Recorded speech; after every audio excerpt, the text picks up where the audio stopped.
বাড়ির নতুন সদস্যটি চলে এসেছে তার নিজের বাড়িতে। আমাদের বাড়ির ছোট্ট ছেলে। এখন থেকে আমাদের বাড়িতে দুটো ছেলে। আগে ছিল রিয়ান বাবু, এখন চলে এসেছে ত্রিশান। যেই ছোট্ট বাবুটির নাম রাখা হয়েছে ত্রিশান বণিক।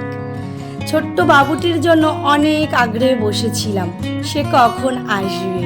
ফাইনালি সে চলেও এসেছে।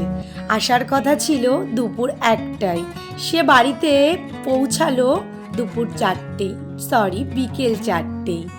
তার আশায় আমি অনেকটাই অপেক্ষায় ছিলাম যে সে কখন আসবে।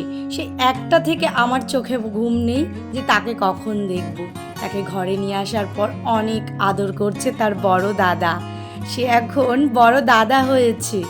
আমার সেই পুচকু রিয়ান বাবুটি এখন ভাইকে ভাই বলছে আর বলছে আমাকে দাদা বলে ডাক।